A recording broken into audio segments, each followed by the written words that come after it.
7મા દિવસે મોરબીના એસડીએમ અને ડીવાયએસપીએ છાવણીની મુલાકાતે પહોંચ્યા હતા। મીડિયા કર્મીઓને જોતા જ અધિકારીઓ ચાલતી પકડી હતી, પણ ખેડૂતોને સમજાવવાના પ્રયાસો એ નિષ્ફળ રહ્યા હોવાની પણ ચર્ચાઓ ચાલી રહી છે। બીજા દિવસે એસપી સાહેબ, ડીવાયએસપી સાહેબ અને કલેક્ટર સાહેબ આવ્યા હતા। આજે પણ એસડીએમ સાહેબ અને ડીવાયએસપી સાહેબ આવેલા હતા, પરંતુ અમારી એક જ માગણી છે, ખેતરોની અંદર હિટાચી, જેસીબી, ટ્રેક્ટર, તમામ સાધન સામગ્રી અને એનો સામાન કંપનીનો વેર વિખેર પડ્યો છે, એ તમામ વસ્તુ બહાર કાઢવામાં આવે, રોડ ઉપર કાઢવામાં આવે, એનો સ્ટાફ બહાર કાઢવામાં આવે। જે કંઈ ડિક્લેરેશન કરી અને ગુજરાત માટેનો કાયદો, લો કે પરિપત્ર બનાવવાનો હોય તે લેખિતમાં મુખ્યમંત્રી શ્રીના વેરીફાઈ થયેલું અમને અહીંયા પહોંચાડવામાં આવે, અને જો યોગ્ય લાગે તો અમારું ડેલિગેશન 3 જણાનું કે 5 જણાનું અમે અહીંયાથી નક્કી કરશું અને એ લોકો ચર્ચા કરવા જશે। બાકી આ ઉપવાસ છાવણી જ્યાં સુધી ગુજરાતના ખેડૂતોને ન્યાય નહીં મળે ત્યાં સુધી નહીં ઉપવાસના પાલના થાય, નહીં થાય અને નહીં થાય।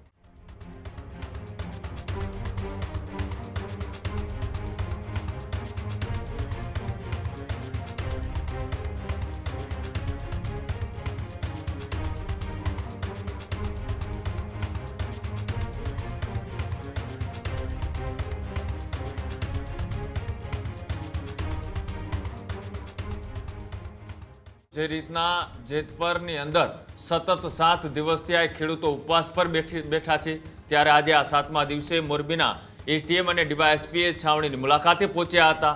ખેડૂતને સમજાવવા અધિકારીઓનો પ્રયાસ હતો। મીડિયા કર્મીઓને જોતા જ અધિકારીઓ ચાલતી પકડી હતી, પણ ખેડૂતોને સમજાવવાના પ્રયાસો એ નિષ્ફળ રહ્યા હોવાની પણ ચર્ચાઓ ચાલી રહી છે।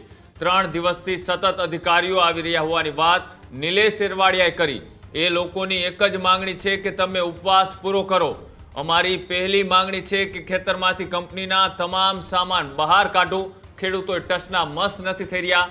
એક બાદ એક અધિકારીઓ એ છાવણીની મુલાકાત લઈ રહ્યા છે, અને સાથે જ મુખ્યમંત્રી દ્વારા વેરીફાઈ થયેલા પરિપત્ર અમને અહીં પહોંચાડવામાં આવે, ત્યારબાદ જ આ આંદોલન છે તે સમેટવામાં આવશે તેવી અડગ માંગ સાથે અત્યારે ખેડૂતોએ ઉપવાસ આંદોલનના 7મા દિવસે પણ યથાવત જોવા મળી રહ્યા છે। અને સાથે જ જે રીતના અધિકારીઓ ત્યાં મનાવવા માટેના પ્રયાસ કરવા માટે ગયા હતા, તેમ છતાં ખેડૂતોએ તેમનો સ્પષ્ટ ઇનકાર કર્યો છે। ગાંધીનગરથી એક વખત તેડું પણ મોકલવામાં આવ્યું હતું, તેનો પણ ખેડૂતોએ ઇનકાર કર્યો છે। અને હવે આગામી દિવસોની અંદર ખેડૂતોની શું માંગ છે, શું લડત છે, અને આ માત્ર હવે જેતપર પ્રશ્ન પૂરતો જ રહ્યો છે કે પછી પૂરા ગુજરાતના ખેડૂતોને લઈ કોઈ પરિપત્ર જાહેર કરવામાં આવે તેવી પણ અત્યારે આ જેતપરની અંદર આંદોલનમાં બેઠેલા, ઉપવાસ પર બેઠેલા એ ખેડૂતો કરી રહ્યા છે।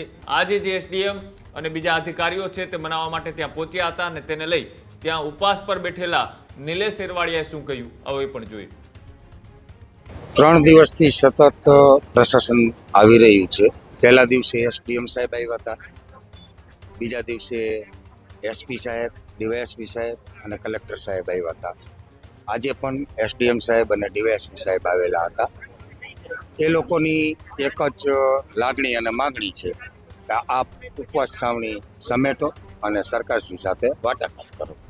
પરંતુ અમારી એક જ માગણી છે, ફર્સ્ટ ડિમાન્ડ અમારી એ છે કે જે ખેતરોની અંદર હિટાચી, જેસીબી, ટ્રેક્ટર, તમામ સાધન સામગ્રી અને એનો સામાન કંપનીનો વેર વિખેર પડ્યો છે, એ તમામ વસ્તુ બહાર કાઢવામાં આવે, રોડ ઉપર કાઢવામાં આવે, એનો સ્ટાફ બહાર કાઢવામાં આવે।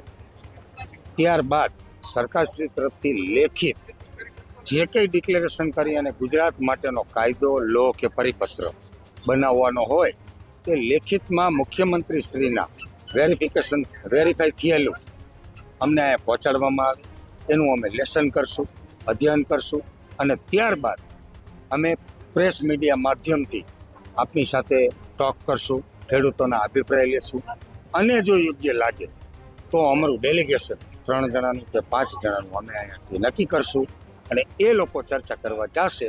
બાકી આ ઉપવાસ છાવણી જ્યાં સુધી ગુજરાતના ખેડૂતોને ન્યાય નહીં મળે ત્યાં સુધી નહીં ઉપવાસના પાલના થાય, નહીં થાય અને નહીં થાય। અહીંયા પારિયા ફોડવા પડે તો પારિયા થવાની તૈયારી છે। પ્રશાસન અહીંયા ટિફિન લઈને આવી જાય તો પણ આ ઉપવાસ છાવણીના પાલના નહીં થાય. ખેડૂત ભાઈઓ છે ખેતરમાં ડ્રોન ઉડાવતા હોય છે ત્યારે આપણે એક પ્રશ્ન સતાવતો હોય છે કે જે આપણે અત્યાર સુધી જીપીએસ ટેકનોલોજીવાળા ડ્રોન વાપર્યા છે, જેથી કરીને મોબાઈલ ટાવર છે અથવા તો હાઈ ટેન્શન લાઈન પસાર થતી હોય, કોઈ વૃક્ષો હોય, ત્યારે જે જીપીએસ ટેકનોલોજીવાળા ડ્રોન છે એમાં ટકરાય અને ટ્રેસ થાય છે. પણ એગ્રીઓન લાવ્યું છે GNSS ટેકનોલોજી ડ્રોન, જેથી કરીને એ ડ્રોન છે એ કોઈ જગ્યાએ ટકરાય નહીં, પોતાની રીતે જ ડિસિઝન લે છે ને મૂવ થઈ જાય છે, જેથી કરીને GNSS ટેકનોલોજી ડ્રોન છે એ વાપરવાનો આગ્રહ રાખો. અત્યારે જ ન્યૂઝરૂમ ગુજરાતની યુટ્યુબ ચેનલને સબસ્ક્રાઇબ કરો અને ઇન્સ્ટાગ્રામ અને ફેસબુક પર ફોલો કરો. અપડેટ રહો, સત્યની સાથે રહો.